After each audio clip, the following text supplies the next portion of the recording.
네, 안녕하세요. 윤선한 박실장입니다. 오늘 소개해드릴 현장은 32평형 구축인데요. 부가세 포함해서 5천만 원 중후반 정도에 진행을 했습니다. 구축인데 조금 독특한 시도를 해봤어요. 인터넷 단자함을 저희가 만들어봤고 욕실에다가 조적 가벽을 쌓은 게 아니라 폼세라믹 가벽으로 진행해서 이제 가벽 파티션도 만들어보았고 중문도 이제 목공으로 짜서 가벽을 진행하는 등 곳곳에 그래도 나름의 포인트들이 좀 숨어 있습니다. 그러면 오늘 바로 영상 소개 시작해보도록 하겠습니다. 네, 현관부터 소개해드리려고 하는데 오랜만에 조금 평범한 현관으로 돌아온 것 같아요. 그래서 삼연동 초슬림 중문을 넣었는데 사실은 뭐 마냥 평범하지는 않고 저희가 이제 좌측에 보이는 파티션은 목공으로 가벽 제작을 했습니다. 그래서 고객님이 원하시는 스타일대로 중간에 이렇게 매지 라인 넣으면서 필름 마감해줬고 조그만 유리로 포인트를 조금 주어봤습니다. 현관이 그렇게까지 넓지는 않기 때문에 실용적으로 가구를 배치를 해봤어요. 많이 하지 않는데 신발장에다가 이렇게 유리문을 집어넣었고요. 그 중간에 우드박스 진행했고 뭐 저희가 많이 하는 이렇게 간접 조명 진행하고 전부 다 연동시켜가지고 현관은 좀 깔끔하면서도 무난하지만 약간의 이런 포인트들 진행한 점이 있고 현관문 같은 경우도 요즘에는 현관문만 필름 많이 안 하죠. 현관하고 이제 왁구라고 하는 이렇게 주변까지 전부 다 필름으로 진행을 했어요. 영림의 PX451-1번 아마 이름이 화이트 스톤인가 그랬던 것 같아요. 생각보다 화이트하진 않는데 좀 크림한 색깔이 있긴 한데 어쨌든 깔끔하게 좀 요즘에 많이 하는 스타일의 현관을 저희가 만들어 봤습니다. 이어서 거실로 한번 넘어와 볼게요. 그래서 거실 같은 경우에는 확장은 진행하지 않았고 뒤에 보시는 것처럼 폴딩 도어, 그리고 제가 폴딩 도어 할 때 강조하는 게 뭐였죠? 홀수개의 문으로 진행을 해야 맨 끝 문을 열 수 있다는 거. 바닥재는 장판으로 했습니다. LX 소프트 콘크리트라고 이제 새로 나온 2.7D 장판이 있어요. 도배지는 이제 신한벽지로 진행하면서 이쪽에 보시면은 반메릭 가벽 시공했습니다. 반메릭 가벽을 시공을 했기 때문에 저희가 자주 하지 않지만 르그랑 스위치도 이렇게 4구로 새로 시공을 해드렸어요. 그래서 바로 한번 넘어가 보도록 하겠습니다. 보시는 것처럼 이렇게 해야 한쪽 문이 좀 열 수 있게끔 진행을 해볼게요. 안에 들어가서 설명 이어나가 보도록 하겠습니다. 네, 베란다로 들어와서 진행을 할 건데 평범해 보이는 창고장일 수 있지만은 사실은 열어보면은 일반적으로 아파트에 있지 않는 이런 단자함이 하나가 있습니다. 이게 뭐냐면은 저희가 인터넷 단자함을 새로 만들어 드렸어요. 사실은 인터넷 단자함은 요즘 신축들에는 어디나 다 있는 구조인데 구축 같은 경우는 인터넷 단자함이 없어서 뭔가 문제가 생겼을 때 하나를 해결하려면 뭔가 통째로 교환한다던가 이런 불편함들이 있어서 고객님께서 요청하셔가지고 저희가 이제 만들어 드렸고 이 인터넷 단자함을 통해서 이제 메인 셋톱 박스가 여기로 들어올 거고 이제 각 방으로 모든 라인이 이제 여기서부터 새로 출발합니다. 아무래도 이 고객님께서 신축에서 살다 오셔서 그런지 이런 거에 대한 좀 편의성을 느끼셨었나 봐요. 그래서 약간 비용을 좀 쓰셔서 이런 작업들을 좀 진행을 했습니다. 그러면 나가서 또 이어서 설명드려 보도록 하겠습니다. 네, 이어서 주방 한번 설명드려 보도록 하겠습니다. 여기 고객님들 같은 경우에는 주방에 좀 개방감을 많이 원하셨어요. 근데 아무래도 개방감을 좀 주려면은 장이 조금 적어야 되다 보니까 보이시는 것처럼 이제 벽면 쪽에 상부장은 저희가 전체 제거를 했습니다. 샤시면만 상부장을 진행을 했고 그래서 개방감을 한층 더 업그레이드 시켜줄 수 있는 800각 타일을 이용을 했습니다. 요즘에는 800각 타일도 굉장히 많이 쓰고 있죠. 한쪽 벽면을 전부 이어지게끔 800각 타일로 이용을 했고 타일 매지선이 적다 보니까 저도 처음 봤을 때는 그냥 한 통짜리 타일이 들어간 것처럼 굉장히 일체감 있게 타일이 들어가요. 그래서 800각 타일을 고민하시는 분들에게는 제가 굉장히 좀 강추를 드리고 있습니다. 그리고 이어서 상하부장 같은 경우에는 저희가 늘 많이 하는 크림 색깔의 색상으로 진행했고 30T를 이용을 하면서 조금 더 안전하게 이용을 했습니다. 그리고 싱크볼 같은 경우에는 백조 830으로 엠보 있는 제품으로 진행했고 수전 저희가 많이 쓰는 거용 수전 진행했습니다.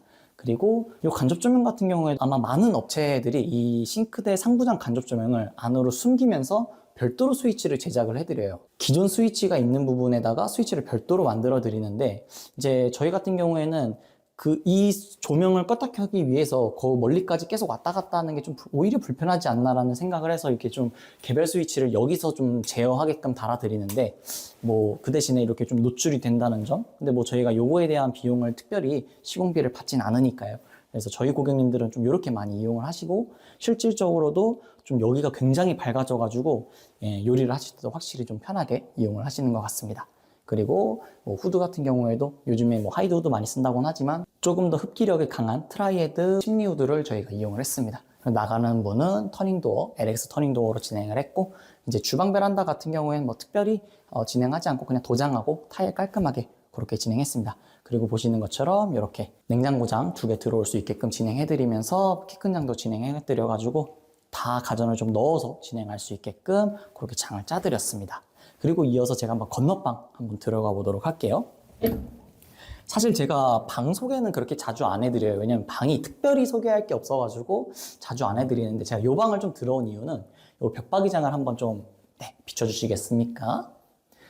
네, 보시는 것처럼 이쪽에는 원래 기존에는 벽박이장이 있던 위치인데, 대부분 고객님들은 이 벽박이장은 뭐 필름을 한다거나 내부는 그냥 리폼하는 정도로 이용을 많이 하셔요. 왜냐하면 아무래도 금액이 문제죠. 이거를 다 뜯어내고 새로 이렇게 장을 짜면 비용이 그만큼 한 30만 원 정도 올라가니까요. 근데 여기 고객님은 이 장을 새로 하시길 원하시면서 오픈을 하되 튼튼했으면 좋겠다라고 말씀을 하셔가지고 보시는 것처럼 아예 통을 2통으로 짰어요. 그래서 이런 데도 굉장히 좀 튼튼하게 2겹이 들어간 모습을 좀 볼 수 있습니다. 그래서 벽박이장은 이렇게도 좀 활용을 할 수 있다. 그거 한번 보여드리려고 제가 들어왔고, 이어서 공용욕실로 한번 넘어가 보도록 하겠습니다. 네, 공용욕실로 들어가기 전에 하나 좀 보여드리고 싶은 게 있는데, 이 밑에 보시면은 이 문턱이 있습니다. 요즘에 누가 이렇게 문턱을 하냐라고 하실 수 있는데, 사실 여기 고객님 같은 경우에는 이 슬리퍼 단차를 굉장히 중요시 하셨어요. 근데 안에 들어가서 설명을 드리겠지만 슬리퍼 단차가 안 나왔습니다. 안 나와가지고 저희가 인조 대리석으로 발판을 만들어서 안에 강제적으로 슬리퍼 단차를 만든 그런 모습을 좀 보여드릴 수가 있을 것 같네요. 들어가 볼게요. 네, 이렇게 들어와서 보시면은 역시 가장 먼저 눈에 띄는 게 요 조적 파티션 가벽입니다. 사실 뭐 조적으로 만든 건 아닌데 편의상 그냥 조적 파티션이라고 말씀드릴게요. 요즘에는 폼 세라믹이라고 하는 자재가 나와서 이제 조적 파티션 대신에 그거를 안에다가 넣고 세우는 타일이 직접 시공하는 그런 자재가 나왔습니다. 그래서 조적보다 조금 더 시공 시간이 빠르다는 그런 장점이 있고, 뭐 완성도는 조적 파티션이랑 이거나 크게 별 차이가 없어요. 그리고 조금 더 얇습니다, 조적 파티션보다. 그래서 좁은 욕실 공간에 활용하기가 좀 편하고, 제가 아까 들어오기 이전에 그 슬리퍼 단차가 안 나왔다라고 말씀드렸던 이유가, 이 공용 욕실을 건식으로 쓰기를 원하셔가지고 이쪽 바깥쪽은 조금 단을 높였어요, 저희가. 그리고 안쪽에 이 샤워 공간 같은 경우는 잘 안 보이시겠지만 저희가 단차를 좀 줬습니다. 이 물 구배가 나와줘야 되잖아요. 물 구배가 나와줘야 되다 보니까 이쪽에 있는 육가에서부터 이 점점점 높아져야 돼요. 그러다 보니까 여기 샤워 공간에 있는 이 육가부터 이 점점점 타일이 쌓여지는 구조다 보니까 어쨌든 구조적인 한계로 인해서 바닥을 다 드러내고 이제 방수를 새로 했음에도 불구하고 슬리퍼 단차가 안 나와서 저희가 인조 대리석으로 저렇게 톡 튀어나오게끔 진행을 해드렸는데 고객님께서 만족해 주셨습니다. 그래서 보시는 것처럼 안에는 샤워부스 공간 대신에 조적 파티션을 짜서 샤워 공간을 좀 넓게 빼드렸어요. 나름 건식으로 써야 하기 때문에 육가를 저희가 2개를 새로 만들어 드려서 2개를 배치를 했습니다. 그리고 이쪽에 건식으로 쓰일 이쪽 공간 같은 경우에는 보시면 이렇게 세면대가 좀 벽에 최대한 딱 붙어 있게 타이트하게 진행했고, 요 아메리칸 스탠다드 굉장히 좀 고가의 양변기를 진행을 했습니다. 그리고 뒤에 보시면은 이렇게 조적 젠다이를 진행을 했고요. 조적 젠다이에다가는 졸리컷을 진행하지 않고 인조 대리석으로 진행해드렸습니다. 300에 600각은 왜 졸리컷이 안 되냐면 타일 강도가 달라요. 600각이 훨씬 더 강하기 때문에 600각은 저희가 졸리컷을 해드리지만 300에 600각 하시는 분들한테는 저희가 인조 대리석을 하시라고 말씀을 드리고 있습니다.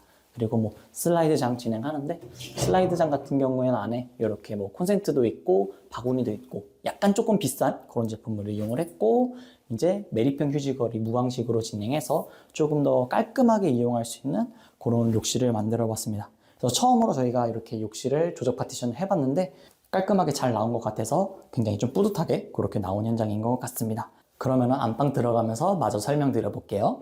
네, 안방 들어가 보도록 하겠습니다. 여기다가 붙박이장 원하시는 대로 여닫이 형태로 전부 진행을 해드렸고, 뭐 안방 욕실 같은 경우도 저희가 늘 자주 하는 그런 깔끔한 디자인으로 진행을 했는데, 여기는 구조가 나와줘가지고 뒤에다가 조적 파티션을 이렇게 진행했다는 거, 깔끔한 그런 욕실을 진행했습니다. 네, 이렇게 해서 오늘 32평 9층 아파트 올 리모델링한 현장 이렇게 소개를 드려보았는데요.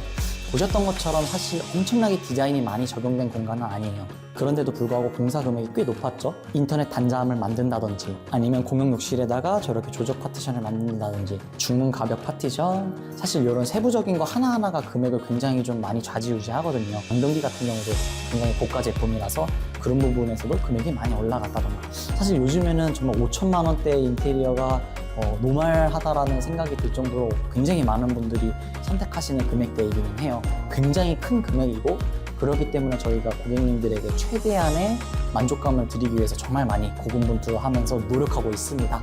네, 그러면 오늘은 여기서 영상 소개에 마쳐보도록 하겠습니다. 봐주셔서 감사하고요. 민소남 실장이었습니다.